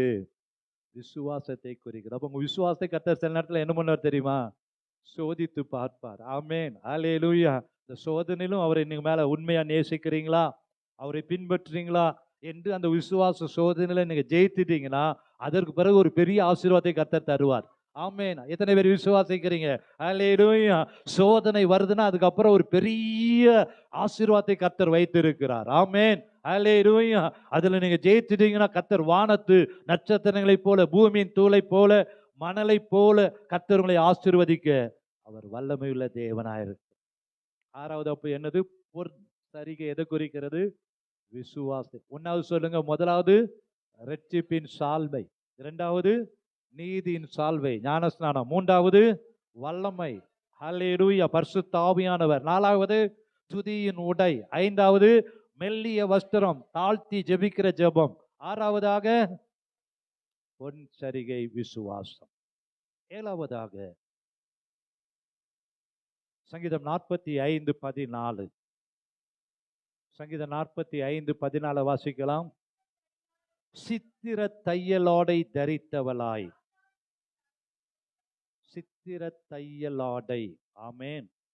இருக்கிறதுலே ரொம்ப கஷ்டமான ட்ரெஸ் எதுனா, விலை உயர்ந்த ட்ரெஸ் எதுனா சித்திர தையல் ஆடை. அப்படின்னா என்ன அர்த்தம்? இப்ப நம்ம ஒரு மணப்பெண் திருமணத்துக்கு ஆயத்தமாதுன்னு வைங்களேன். மணப்பெண்ணை விட மணமகள், மணப்பெண்ணுடைய அம்மாமாரு, கூட பிறந்தவங்க எல்லாரும் ஆயத்தமாவாங்க. என்ன ஆயத்தமாவாங்க? அந்த பிளவுஸை எடுத்துட்டு போய், அந்த எம்ப்ராய்டரி யார் நல்லா போடுறா, அந்த பிளவுஸை அவங்க நல்லா தைக்கிறாங்களான்னு ஒரு சாம்பிள் பிளவுஸை தைக்க கொடுத்து வாங்கி, ஒரு 10-15 டிசைனை பார்த்து, அதில் அந்த டிசைனை போட்டு பெஸ்ட்டாக அந்த பிளவுஸை பார்த்தீங்கன்னா அப்படி கண்ணாடி மாதிரி மின்னும், அங்கங்கே தொங்கும், அங்கங்கே அது. நம்ம ஷீலா பாருங்களேன், சாதாரணமாகவே அவங்க அப்படி தான் தேடி தேடி போவாங்க. நாங்கள் வேலை பார்க்கும்போதே அப்படி தான். எங்கள் அம்மா பாரு பெர்மிஷன் வேணும், இல்லை நான் திருப்பத்தூர் போடணும், 3 ப்ளவுஸ் தைக்கணும், அது டெய்லர்கிட்ட போகிறேன். திருப்பத்தூர் போகிறதுக்கு 3 ப்ளவுஸ் தைக்கிறதுக்கு பெர்மிஷன், 3 நாள் அதுக்கு போகிறது ஃபாஸ்டிங். ஆனால் சித்திர தையலாடை அவங்களுக்கு வேணும். ஏன்னா மணவாளன் அப்படி விரும்புகிறாருல்ல, அதனால் அவங்க அப்படி. சரி, இப்படி அப்படின்னா அந்த அந்த அந்த ப்ளவுஸை தைக்கிறதுக்கு அந்த துணி எவ்வளோ அர்ப்பணிக்கும் தெரியுமா? போட்டு அந்த இங்கெல்லாம் பார்த்தீங்கன்னா ஒரு கட்டில் மேலே, இந்த தெருவில் பார்த்தீங்கன்னா கட்டில் ஒன்று போட்டு அது மேலே ட்ரெஸ்ஸை போட்டு குத்திக்கிட்டே இருப்பாங்க. அந்த ட்ரெஸ்ஸை போட்டு இப்படி குத்தி அப்படி எடுத்து அதில் ட்ரெஸ்ஸை போட்டு இதை போட்டு அதை தொங்க விட்டு அந்த அந்த அந்த உடை தன்னையே ஒப்பு கொடுத்துரும். குத்துற குத்துக்கு அதில் எல்லாம் ஊசி இறங்காத இடமே இருக்காது. அப்படி அந்த புடவைய அந்த அந்த ப்ளவுஸை பாடா படுத்தி அது முடிவு பெறும்போது எப்படி இருக்கும்? பல பலன்னு இருக்கும் இல்லையா? ஃபோட்டோ எடுத்தால் அப்படியே ஜம்முன்னு அந்த வீடியோ ஃபோட்டோ எடுக்கிறோம் அவங்களே எடுத்துகிட்டு இருப்பான். பார்த்தீங்கன்னா அவங்களே தான் வளைச்சி வளைச்சி ஃபோட்டோ எடுப்பான். நம்ம அப்பாவி போல உட்கார்ந்துட்டே இருக்கணும். ஆமாவா இல்லையா? அப்ப நம்ம மணவாளனும் என்ன விரும்புறான்னா, மணவாட்டி எப்படி இருக்கணும்? சித்திர தையல் ஆடையா இருக்கணும். அப்படின்னா ஊசியை போட்டு நல்லா குத்து குத்து குத்துன்னு என்ன பண்ணணும்? குத்தணும். அதுபோல பாடுகள், உபத்திரவங்கள், போராட்டங்கள், நிந்தைகள், அவமானங்கள், செய்யாத காரியத்திற்காக குற்றச்சாட்டுகள், இப்படி பல விதத்துல நம்ம என்ன பண்ணுவோம்? குத்தப்படுவோம், நெருக்கப்படுவோம். அப்படி நெருக்கப்பட்ட சூழ்நிலையில் கூட அன்னாள் தன் சக்களத்தி பெணினால் நிமித்தமாக குத்தப்பட்டாள், அவமானப்படுத்தப்பட்டாள், நிந்திக்கப்பட்டாள். ஆனால் அந்த அன்னாள் கர்த்தருடைய சமூகத்தில் போய் தன் கண்ணீரை என்ன பண்ணினா? ஊற்றின பொழுது கர்த்தர் அவளுடைய வாழ்க்கையை ஆசீர்வதித்தார். சித்திர தையல் ஆடையை கொடுத்தார். பெஸ்டான ஒரு சாமுவேல் தீர்க்கதரிசியை கர்த்தர் கொடுத்தார். அல்லேலூயா. விலையேறப்பட்ட ஒரு தீர்க்கதரிசியை பெற்றெடுத்தாள். அவளுடைய வாழ்க்கையில கூச்ச பார்வை, அற்பமா எண்ணப்பட்டால், பயங்கரமா பேசப்பட்ட சூழ்நிலையிலும் கர்த்தரையே துதிப்பேன்னு சொல்லி கர்த்தரை துதிக்க துதிக்க இயேசு கிறிஸ்துவே அவருடைய குலத்துல பிறந்த அவளை பாக்கியவதியாய் மாற்றினார். ஹல்லேலூயா, ஹல்லேலூயா.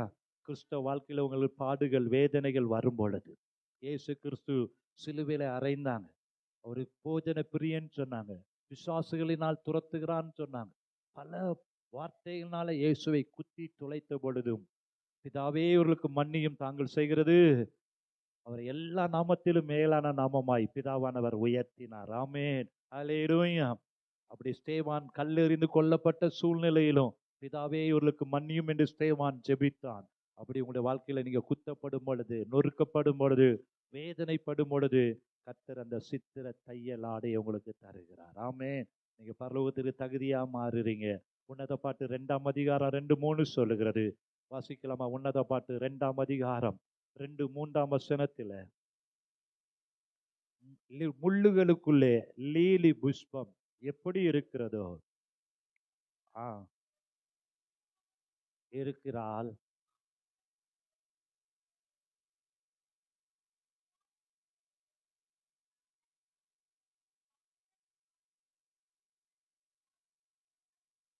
முட்களுக்குள்ளே லீலி புஷ்பம் குத்தப்பட அது வாசனை வீசிட்டே இருக்கும் இல்லையா? ஹல்லேலூயா.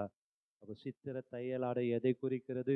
பாடுகள், உபத்திரவங்கள், போராட்டங்கள் வரும் பொழுது, அந்த போராட்டங்கள் உபத்திரவங்கள் மத்தியில கர்த்தருடைய பாதத்தில் நீங்கள் கண்ணீரை ஊற்றிவில்லை என்றால், கர்த்தர் சித்திரை தையலாடை என்கிற வஸ்திரத்தை உங்களுக்கு அவர் உடுத்துவார். கடைசியாக வெளிப்படுத்தல் 3:4 சொல்லுகிறது. வெண் வஸ்திரம். வெளிப்படுத்தல் 3:4. வெளிப்படுத்தல் 3:4. ஆ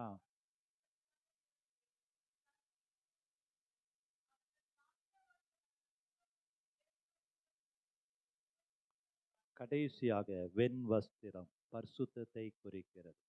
பரிசுத்த அலங்காரத்துடனே கர்த்தரை தொழுது கொள்ளும். யாருக்கு அந்த வெண் வஸ்திரம்? வெளிப்படுத்தல் 3:5 சொல்லுகிறது.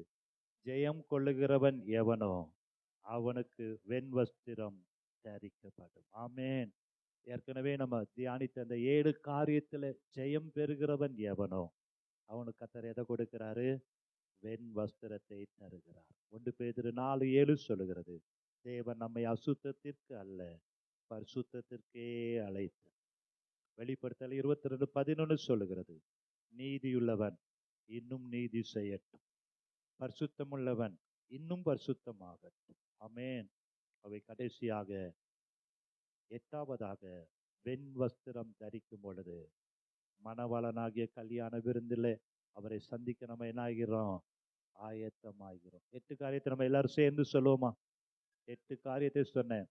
ரட்சிப்பின் வஸ்திரம், அபிஷேகம், 4வதாக துதியின் உடை, தாழ்மையான ஜெபம், பொற்சரிகை, விசுவாசம், சித்திரத்தை பாடுகள், உபத்திரவத்திலையும் பொறுமை. 8வதாக வெண் வஸ்திரம் பரிசுத்தம். நம்ம அப்படியே எழுந்து நிற்போமா?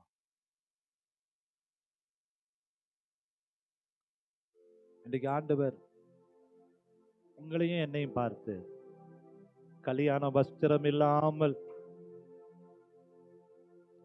நாம் புறக்கணிக்கப்பட்டு விடவே கூடாது. கர்த்தர் உங்களோடு நான் பேசி இருக்கிறார். நான் விரும்புறேன். ஒருவேளை இதுவரைக்கும் ரட்சிப்பு நிச்சயம் இல்லாமல் இருக்கும் என்றால், தன் பாவங்களை எல்லாம் அறிக்கை செய்து விட்டு விடும் பொழுது அந்த ரட்சிப்பின் வஸ்திரத்திற்கு கர்த்தர் உங்களை தகுதிப்படுத்துகிறார். இவ்வளவு பெரிதான ரட்சிப்பை குறித்து நாம் கவலையற்று இருப்போமே, நாம் தண்டனைக்கு எப்படி தப்பித்துக் கொள்ளுவோம் என்கிற வார்த்தையின்படியே அந்த ரட்சிப்பை நம்ம பெற்றுக்கொள்ளும்படி ஒரு விசை கூட கல்வாரி சிலுவைக்கு நேராக வந்து என் ஆவி ஆத்துமா சரத்தை அர்ப்பணிக்கிறேன்னு சொல்லுவோமா? ஒருவேளை இன்றைக்கு நீங்க நீதியின் சால்வை என்கிற அந்த ஞானஸ்நானத்திற்குரிய தகுதி இல்லாம இருப்பீங்கன்னா இன்றைக்கு உங்களை ஒப்புக்கொடுங்க. அக்டோபர் 2வது வாரத்துல நமக்கு ஞானஸ்நான ஆராதனை இருக்கு. அக்டோபர் 2வது ஞாயிற்றுக்கிழமையில 8:30 சர்வீஸுக்கு முன்னாடி ஞானஸ்நான ஆராதனை இருக்கு. இப்பொழுதே அந்த நீதியின் சால்வையை தரிக்கும்படி அர்ப்பணிப்பீர்கள் என்றார். இப்படி எல்லா நீதியும் நிறைவேற்றுவது கர்த்தருக்கு பிரியமாய் இருக்கிறது. நீங்க இந்த நீதியை நிறைவேற்றுவதில் அவர் பிரியப்படுகிறார்.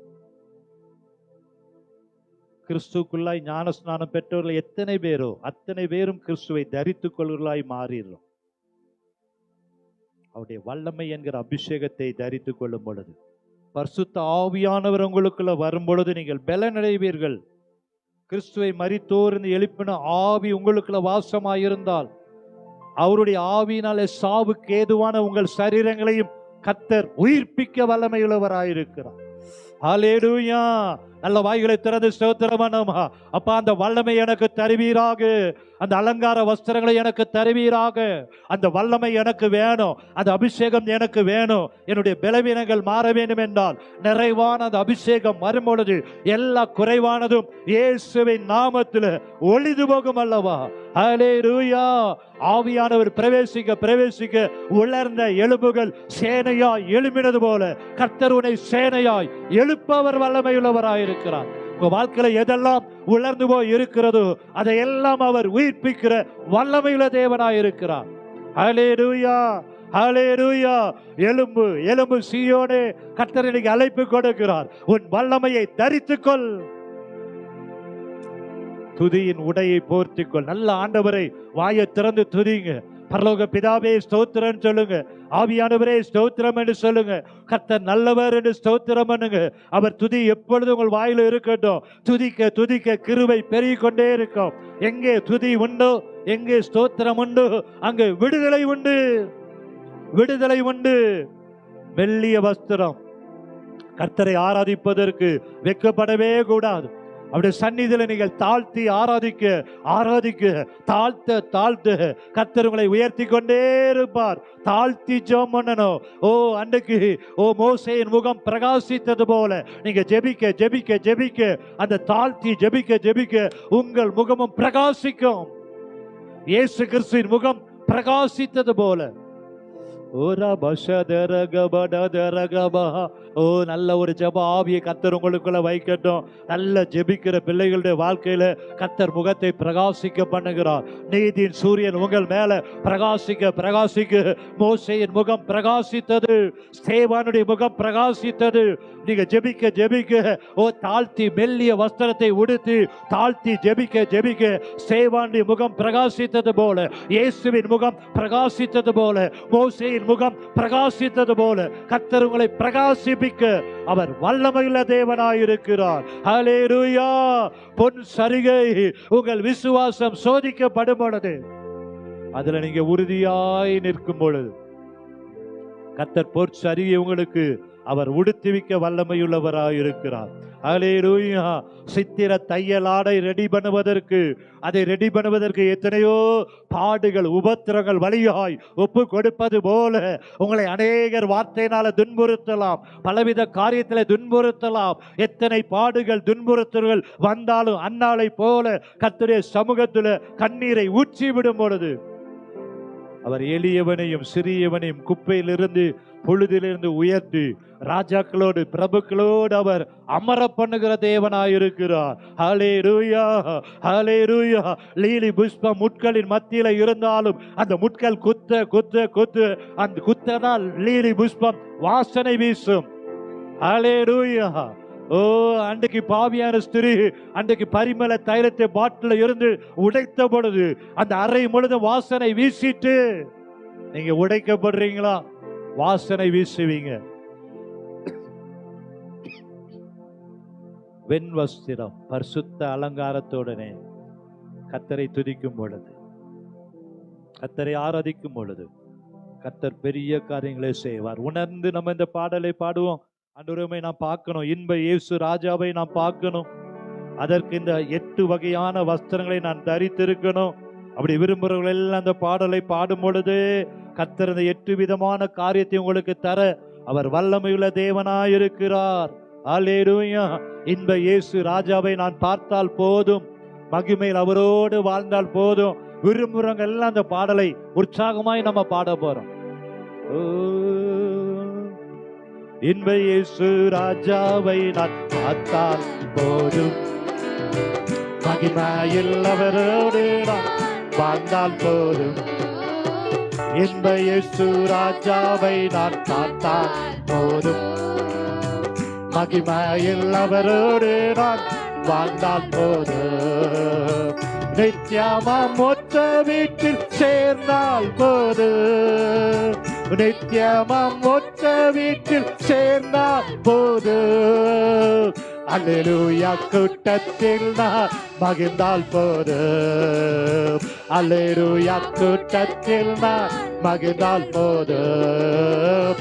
இன்ப இயேசு ராஜாவை நான் போது மகிமையில் அவரோடு நான் வாழ்ந்தால் போது இயேசுவின் இரத்தத்தாலே மீட்கப்பட்டு வசனமாம் வேடியாலே காக்கப்பட்டு சொல்லுங்க இயேசுவின் இரத்தத்தாலே மீட்கப்பட்டு வசனமாம் வேடியாலே காக்கப்பட்டு கரை தீரை அற்ற பரிசுத்தரோடு கரை தீரை அற்ற பரிசுத்தரோடு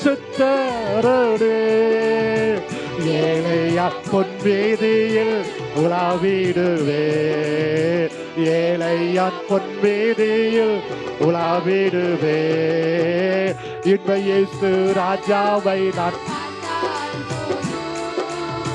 மகிமையில் அவரோடு நான் வாழ்ந்தால் போது இன்ப இயேசு ராஜாவை நான் பார்த்தால் போது மகிமையில் அவரோடு நான் வாழ்ந்தால் போது தூதர்கள் வீணைகளை மீட்டும் போது நிறைவான ஜெய கோஷம் முழங்கும் போது தூதர்கள் வீணைகளை மீட்டும் போது நிறைவான ஜெய கோஷம் முழங்கும் போது அல்லேலூயா கீதம் பாடிக்கொண்டு அல்லேலூயா கீதம் பாடிக்கொண்டு அன்பராம் இயேசுவோடு அகமகிழ்வே அன்பராம் இயேசுவோடு அகமகிழ்வே இன்ப இயேசு ராஜாவை நான் பார்த்தால் மகிமையில் அவரோடு நான் வாழ்ந்தால் போது இன்ப இயேசு ராஜாவை நான் பார்த்தால் போது மகிமையில் அவரோடு நான் வாழ்ந்தால் போது முற்கிரீடம் சுட்டப்பட்ட தலையை பார்த்தேன் முற்கிரீடம் சுட்டே நானும் புகழ்ந்திடுவேன் முற்கிரீடம் சுட்டப்பட்ட தலையை பார்த்தேன் முற்கிரீடம் சுட்டே நானும் புகழ்ந்திடுவேன் வாரினால் அடிப்பட்ட முதுகை பார்த்தேன் வாரினால் அடிப்பட்ட முதுகை பார்த்து ஒவ்வொரு காயங்களாய் முத்தம் செய்வேன் ஒவ்வொரு காயங்களாய் முத்தம் செய்வேன் இன்ப இயேசு ராஜாவை நான் பார்த்தால் போது மகிமையில் அவரோடு நான் வாழ்ந்தால் போது இன்ப இயேசு ராஜாவை நான் பார்த்தால் போது மகிமையில் அவரோடு நான் வாழ்ந்தால் போதும் என்னுள்ளம் நன்றியால் நிறைந்தே எந்த பாக்கிய வீட்டை நினைக்கையிலே என்னுள்ளம் நன்றியால் நிறைந்தே எந்த பாக்கிய வீட்டை நினைக்கையிலே அல்லேலூயா ஆமென் அல்லேலூயா அல்லேலூயா ஆமென் அல்லேலூயா வர்ணிக்க எந்த நாவு போதாதையா வர்ணிக்க எந்த நாவு போதாதையா இன்ப இயேசு ராஜாவை நான் பார்த்தால் ஆமாண்டவரே மகிமையில் அவரோடு நான் ஆமென் சொல்லுங்க இன்ப இயேசு ராஜாவை நான் பார்த்தால் போது மகிமையில் அவரோடு நான் வாழ்ந்தால் போது ஆகாய காலம் என்று முழங்கிடுமோ ஏழை என்னாவல் என்று தீர்ந்திடுமோ ஆகாய காலம் என்று முழங்கிடுமோ ஏழை என்னாவல் என்று தீர்ந்திடுமோ அப்பா என் கண்ணீர் என்று துடைக்கிறாரு அப்பா என் கண்ணீர் துடைக்கிறாரு ஆவலாய் எங்கிடுது எனதுள்ளமே, ஆவலாய் எங்கிடுது எனதுள்ளமே. இந்த இயேசு ராஜாவை நான் மகிமையில் அவரோடு நான் வாழ்ந்தால் போதும். சொல்லுமா, இந்த இயேசு ராஜாவை நான் பார்த்தால் போதும். எஸ், ஆமே, மகிமையில் அவரோடு நான் வாழ்ந்தால் போதும். நித்தியமாம் மொத்த வீட்டில் சேர்ந்தால் போதும். சொல்லுங்க, நித்தியமாம் மொத்த வீட்டில் சேர்ந்தால் போதும். அல்லேலூயா கூட்டத்தில் நான் மகிழ்ந்தால் போதும். அல்லேலூயா கூட்டத்தில் நான் மகிழ்ந்தால் போதும். இந்த இயேசு ராஜாவை நான் பார்த்தால் போதும். ஆமென், ஆமென். மகிமையில் அவரோடு நான் சேர்ந்தால் போதும். இந்த இயேசு ராஜாவை நான் பார்த்தால் போதும். மகிமையில் அவரோடு நான் வாழ்ந்தால் போதும். இந்த இயேசு ராஜாவை நான் ஆமென், ஆமென். மகிமையில் அவரோடு நான் வாழ்ந்தால் போதும்.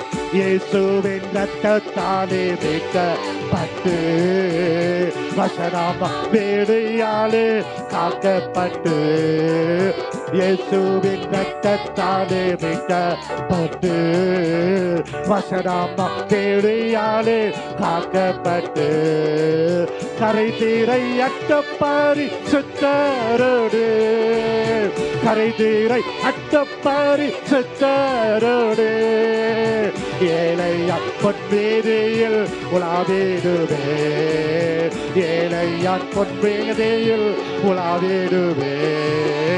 இந்த இயேசு ராஜாவை நான் பார்த்தால் போதும். மகிமையில் அவரோடு நான் வாழ்ந்தால் போதும்.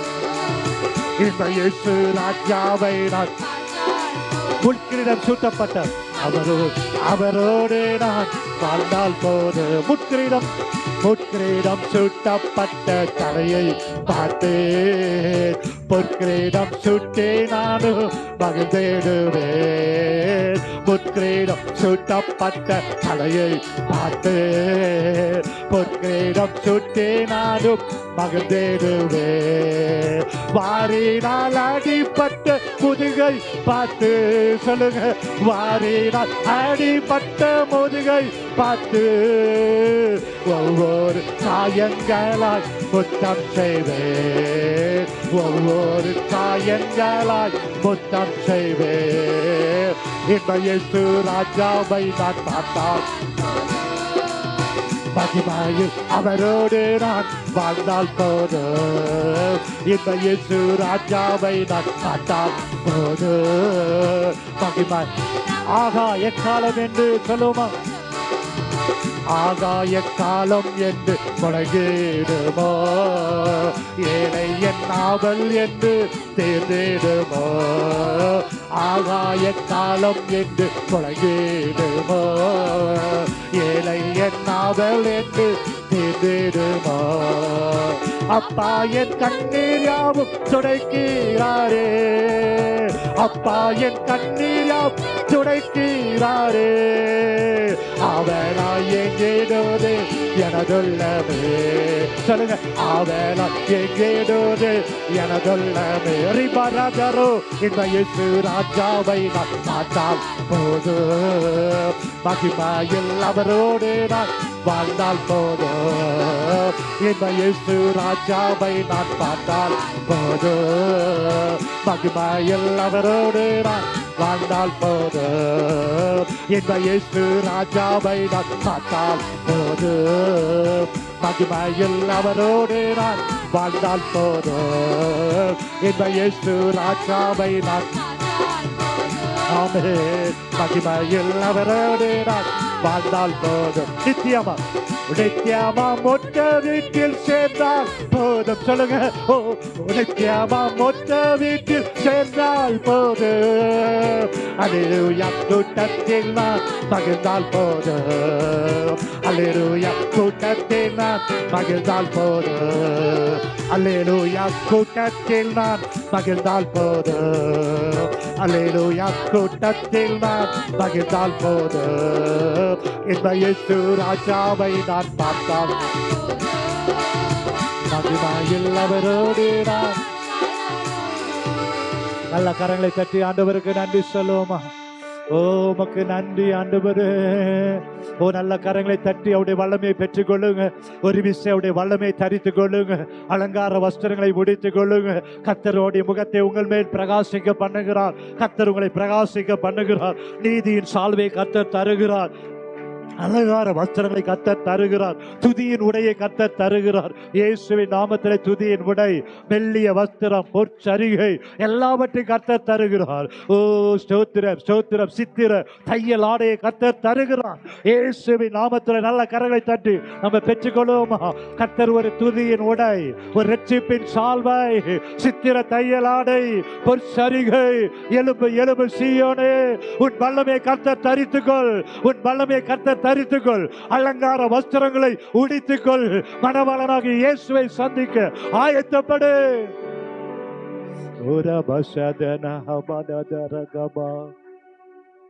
நன்றி ஆண்டவரே, நீ கொடுத்த வார்த்தைகளுக்காக உமக்கு ஸ்தோத்திரம்.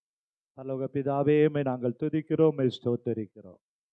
இன்னைக்கு உங்களுடைய நாமம் மகிமைப்படும்படி என்ன வார்த்தையை நீங்க சொல்ல சித்தம் வைத்திருக்கிறீங்களோ அந்த வார்த்தையை ஆவியானவர் தந்திருக்கிறீங்க. ஒவ்வொருவரையும் இயேசுவின் நாமத்தில் நான் ஆசீர்வதிக்கிறேன்.